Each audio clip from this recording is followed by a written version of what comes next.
ખેડૂત મિત્રો, મોટી શેરડીની અંદર ગાભમરો લાગી શકે છે, એટલે શેરડી પીળી પડશે.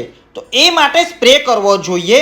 200 લીટર બેરલની અંદર 13-045 1 કેજી, કેલ્શિયમ નાઇટ્રેટ 1 કિલો 500 ગ્રામ, બોરોન 250 ગ્રામ, આઇડોલ અથવા પીડીઆઈ 250 ml.